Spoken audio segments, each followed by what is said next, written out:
تو یہ ہے فتاوی رضویہ اور یہ ہے اس کی 29ویں جلد، اور اس کے اندر صاف لکھا ہے کہ امام غزالی نے مزار پہ جانے کے ادب بتائیں، تو مطلب یہ ان کو جائز سمجھتے ہیں۔ اب آداب کیا کیا بتائیں، جیسے کہ فرمایا کہ قبر کی طرف منہ کر کے اور قبلے کی طرف پیٹ کر کے مت کھڑے ہوں، اور نہ قبر کو چومیں اور نہ اس کے لیے جھکیں، بلکہ قبر کے لیے جھکنا اور سجدہ کرنے میں کفر کا خوف ہے۔ اس میں کوئی اختلاف نہیں ہے، اعلیٰ حضرت کا فتویٰ، تمام سنی علماء کا، ہر عقل والے کا یہ فتویٰ ہے کہ قبر کا طواف کرنا یہ درست نہیں ہے۔ ٹھیک اسی طرح قبر کو جھکنا، سجدہ کرنا یہ درست نہیں ہے۔ بوسہ دینے کو بھی بیعت بھی لکھا ہے بعض علماء نے کہ قبر کو بوسہ بھی نہیں دیا جائے، لیکن اس میں قبر کی حاضری کو ہی مطلقاً ناجائز قرار نہیں دیا گیا۔ یہ جھوٹ اور فریب ہے اور اپنے ویو پانے کے لیے مکاری سے کام لینا ہے، اور اسی طریقے سے نہ ہی حاضری کو منع کیا گیا، نہ ہی عرس منانے کو اس میں منع کیا گیا۔ تو یہ امام غزالی کی وہ عبارت ہے جس کے اندر انہوں نے ادب بتائے ہیں، اور ادب کے اندر وہ چیزیں الگ ڈیفائن کی ہیں کہ ایسا ایسا نہ کیا جائے، لیکن ان چیزوں کے اندر مبالغہ کر دیا گیا۔ انہوں نے کہا کہ جھکا نہ جائے، سجدہ نہ کیا جائے، تو اس میں چیزیں ایڈ آن کر دی گئیں کہ انہوں نے چومنے کو، جھکنے کو، عرس منانے کو، عرس منانا ایڈ کر دیا، حاضری دینے کو ناجائز کا حاضری دینا ایڈ کر دیا، جبکہ اعلیٰ حضرت کا، امام غزالی کا، تمام بزرگوں کا یہ عقیدہ اور نظریہ ہے کہ مزارات اولیاء پر حاضری دینا ناجائز نہیں بلکہ باعث خیر و برکت اور ثواب ہے۔ باعث خیر و برکت اور ثواب ہونے کے لیے چند دیوبندی حضرات کی کتابوں سے میں مثالیں بھی پیش کر دوں تاکہ ان صاحب کے دل میں اطمینان بھی ہو جائے اور آپ لوگوں کے دل میں اطمینان بھی ہو جائے کہ جس مسلک اہل سنت اعلیٰ حضرت پر آپ ہیں، آپ کے والد، آپ کے دادا ہیں، وہ حق ہے، آپ کو اس میں ذرہ برابر بھی شک شبہ کرنے کی ضرورت نہیں ہے۔ یہی وجہ ہے کہ معراج ربانی جیسا وہابی جو یہ کہتا ہے کہ دیوبندی اور بریلوی تمام معاملات ان کے ایک ہیں، لیکن فرق اتنا ہے کہ دیوبندیوں میں منافقت اتنی ہے کہ یہ پبلک سے بول نہیں سکتے کہ ہماری کتابوں میں بھی وہی سب لکھا ہے، اور بریلوی اس چیز کو ڈنکے کی چوٹ پر کہتے اور کرتے ہیں۔ تو یہ منافقت میں نہیں، معراج ربانی جیسا وہابی اپنے منہ سے بتا چکا ہے۔ آپ ایک بار اس کلپ کو بھی سنیے۔ Wake up to reality. دیوبندیوں کو یہ کہتے ہیں یہ چوہے ہیں، چوہوں کی طرح دلوں کے اندر گھس کر کے اور اس طرح جوائیں کاٹتے ہیں، جیسے مملکت عربیہ کے اندر، سعودی عربیہ کے اندر ہمارے ملکوں کے بہت گھس آئے ہوئے چوہے موجود ہیں، یہاں بھی چوہے موجود ہیں، جیسے مملکت عربیہ کے اندر، سعودی عربیہ کے اندر ہمارے ملکوں کے بہت گھس آئے ہوئے چوہے موجود ہیں، یہاں بھی چوہے موجود ہیں۔ یہ شیر بن کر کے میدان میں نہیں آتے ہیں، یہ چوہوں کی طرح قطر قطر کاٹتے ہیں یہ لوگ، سمجھ رہے ہیں؟ جہاں موقع ملتا ہے اور جہاں نہیں، وہاں دلوں میں گھس جاتے ہیں۔ ہاں ہم بھی وہی، تم بھی وہی، سب کچھ، ہم بھی موحد تم بھی موحد، لیکن یہ منافق ہے دراصل۔ ہاں ہم بھی وہی، تم بھی وہی، سب کچھ، ہم بھی موحد تم بھی موحد، لیکن یہ منافق ہے دراصل۔ لیکن جب یہی لوگ علماء سعودی عربیہ کے اندر آتے ہیں یہاں کے ٹکٹ پر اور بیٹھ کے مرغیاں اور بکرے چڑھاتے ہیں اور یہاں سے صدقے اور خیرات اور چندے بٹور کے لے جاتے ہیں، تو یہی علماء یہاں بیٹھ کر کے کہتے ہیں ہم بھی وہی ہیں جو ہے سعودیہ کے لوگوں آپ ہو، اور یہاں سے صدقے اور خیرات اور چندے بٹور کے لے جاتے ہیں، تو یہی علماء یہاں بیٹھ کر کے کہتے ہیں ہم بھی وہی ہیں جو ہے سعودیہ کے لوگوں آپ ہو، وہی ہو، ہم محمد عبد الوہاب کو مانتے ہیں، ہم یہ کرتے ہیں، ہم وہ کرتے ہیں۔ لیکن مسلمانوں اب یہ پردہ میں اٹھا رہا ہوں، ذرا آپ بھی آنکھیں کھولو اور ان کی کتابیں اٹھاؤ۔ تو دیکھا آپ نے، یہی ساری چیزیں بعض لوگ اور ہمارے علماء اور اکابر اکثر کہتے آئے ہیں کہ یہ جن چیزوں کو ناجائز بتاتے ہیں کہ مزار پہ حاضری، سال ثواب، نیاز کرنا، میلاد کرنا، عرس کرنا، 11ویں کرنا، یہ تمام کی تمام تر چیزیں ان کی کتابوں کے اندر ان کے بزرگوں نے لکھی ہیں، لیکن یہ ان چیزوں کو بتا نہیں سکتے۔ وجہ کیا ہے؟ طارق مسعود سے کافی لوگوں نے یہ چیز بھی بولی کہ حاجی امداد اللہ مہاجر مکی رحمۃ اللہ تعالیٰ علیہ جو دیوبندی بڑے پیر ہیں اور اکابر ہیں، ایک بڑے بزرگ میں ان کا نام شامل ہے کہ وہ میلاد بھی کرتے تھے، 11ویں بھی کرتے تھے، نیاز بھی کرتے تھے، آپ کیوں نہیں کرتے؟ آپ ان کا نام تو لیتے ہو۔ تو اس کے جواب میں طارق مسعود نے اتنا جاہلانہ جملہ کہا کہ ہم ان کو اللہ اللہ کرنے کے لیے فالو کرتے تھے، نہ کہ ان کو مسائل کے لیے فالو کرتے تھے۔ اگر وہ ناجائز کام یا ایسا کچھ معاملہ کریں گے تو ہم ان کو اس میں فالو نہیں کریں گے، ہم نے ان کو اللہ اللہ کرنے کے لیے فالو کیا۔ مطلب یہ ہے کہ ایک شخص کے جو بدعت کے عمل میں مبتلا ہے، بقول ان کے ناجائز عمل میں مبتلا ہے یا شرک کے عمل میں مبتلا ہے، ایسے شخص سے یہ لوگ اللہ اللہ سیکھتے ہیں کہ جس کے عقیدے بھی درست نہیں ہیں۔ اگر آپ کہتے ہو کہ مزار کی حاضری یا مزار والوں سے مدد لینا ناجائز ہے اور شرک ہے، میلاد کرنا، عرس کرنا ناجائز ہے اور شرک ہے، تو یہ فیل کرنے والا فاسق ہوگا، اعلان کے ساتھ کرنے والا فاسق معلن ہوگا، اور ساتھ میں اگر یہ شرک قرار دیں گے تو آپ یہ کرنے والا مشرک ہوگا۔ اور اگر یہ فعل یہ کام آپ کے نزدیک بدعت ہیں تو یہ کرنے والا بدعتی ہوگا۔ اب کیا ایک بدعتی کو ایک مشرک کو ایک فاسق کو پیر بنایا جا سکتا ہے؟ طارق مسعود صاحب کہتے ہیں ہم ان سے اللہ اللہ سیکھتے تھے۔ ایسا شخص کہ جس کے آپ کے نزدیک جس کے عقیدے درست نہیں، نظریے ٹھیک نہیں اور وہ شرک میں بدعت میں مبتلا ہے، آپ اس سے اللہ اللہ کیسے سیکھ سکتے ہیں؟ اور ایسے شخص سے اللہ اللہ سیکھنے سے کیا فیضان ملے گا؟ تو اتنا جاہلانہ جملہ کہ لوگوں کو گمراہ کرنے کے لیے بجائے یہ کہنے کے لیے کہ جو بزرگان دین نے لکھا یا کرا ہے وہ حق ہے۔ ہم جمعہ 4 دن میں ابھی پیدا ہوئے ہیں، جب سے یو پی میں مدرسہ بنا ہے، اس سے پہلے ہماری کوئی حیثیت نہیں تھی۔ ہمارے تمام بزرگوں کے نظریے وہی تھے جو آج اہل سنت بریلویوں نے فالو کیے ہوئے ہیں۔ ہم بھٹک گئے، بجائے یہ کہنے کے سیدھا کہہ دیا کہ ہم نے ان کو اللہ اللہ کرنے کے لیے فالو کرا تھا، ان کے مسائل سے ہمارا لینا دینا نہیں۔ تو سیدھی سی بات یہی ہے کہ اگر لینا دینا نہیں ہے تو ایک بدعتی شخص سے آپ اللہ اللہ کیسے سیکھ سکتے ہیں؟ یہ کلپ پہلے طارق مسعود صاحب کی دیکھیے۔ تو یہ انہوں نے سوال پوچھا کہ پھر علماء دیوبند ان کو اپنا پیر و مرشد کیوں مانتے ہیں؟ دیکھو وہ اللہ والے بزرگ تھے تو ان سے اللہ اللہ سیکھنے کے لیے علماء ان سے بیعت ہوئے تھے، باقی مسائل میں ان کو فالو ہم نہیں کرتے۔ تو یہ ان کا جواب ہے کہ جب جواب نہ بن سکا تو انہوں نے اس طرح سے بات کو گھما دیا۔ اب ان صاحب کے لیے میں چند مزارات اولیاء دیوبندیوں کی کتاب سے دکھا دوں تاکہ آپ کے دل میں اطمینان ہو جائے اہل سنت کے عوام میں کہ آپ لوگ جس مسلک پہ ہو وہ بالکل حق ہے، آپ کو رائی کے دانے برابر گھبرانے کترانے کی ضرورت نہیں ہے۔ یہ تمام چیزیں کسی قیمت پہ ناجائز یہ نہ ثابت کر سکتے ہیں، نہ اس کا بدعت ہونا دکھا سکتے ہیں۔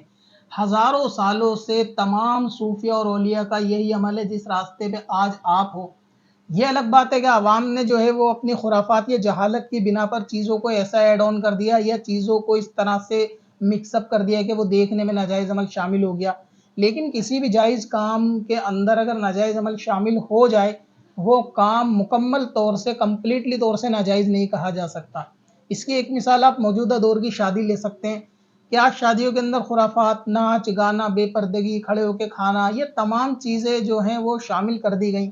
ایک بھی دیوبندی یہ نہیں کہتا کہ شادی کرنا ناجائز ہے کیونکہ اس میں ناجائز عمل ہوتے ہیں، کیونکہ اتنی خرافات ہوتی ہیں۔ سب کا یہی کہنا ہوتا ہے کہ جو ناجائز ہے وہ ناجائز ہے، جو جائز ہے وہ تو کیا جائے گا۔ اسی طریقے سے یہ منافقت کرتے ہوئے کہ مزار کی حاضری، مزار پہ نہیں جانا چاہیے، اس طریقے کی باتیں کرتے ہیں، لیکن اب ڈھکے چھپے الفاظوں میں کہنے لگیں کہ مزار پہ جانا چاہیے۔ ہم اس لیے نہیں جاتے کیونکہ وہاں پہ ناجائز کام ہوتا ہے، جبکہ مزار پہ ہزاروں لوگ قرآن پاک پڑھ رہے ہوتے ہیں، ہر مزار کے پاس مسجد ہوتی ہے، وہاں نماز پڑھی جا رہی ہوتی ہے، ذکر درود کیا جا رہا ہوتا ہے۔ آپ جائز طریقے سے جائیں، جیسے شادی جائز طریقے سے کرتے ہیں ویسے جائیں، جائز طریقے سے حاضری دیں، لوگوں کو بتائیں کیسے حاضری دیتے ہیں۔ لیکن جانے والوں کو مشرک کہنا کہ وہاں پر تو لوگ سجدے کرتے ہیں تو ان کو سمجھائیں کہ سجدہ کرتے ہیں۔ اور سجدے کے لیے بھی یا پیروں کو خدا بنانے کے لیے بھی ڈاکٹر ذاکر نائک نے اس بات کو ایکسیپٹ کر لیا ہے کہ مسلمانوں پہ الزام ہے، ایک مسلمان ایسا نہیں ہے جو کسی پیر کو خدا سمجھتا ہو۔ بابوں کو یہ رب کیوں بناتے ہیں مسلمان؟ جس طرح عیسائیوں نے اپنے پادریوں کو اور ربیس کو خدا بنا لیا، اس طرح آج مسلمانوں نے اپنے بابوں کو کیوں خدا بنا لیا؟ میں کوئی مسلمان کو نہیں جانتا ہوں جو اپنے بابا کو رب بنائے، میں نہیں جانتا ہوں۔ پیروں کو، مونگس کو، کون؟ مونگس اینڈ پیروں۔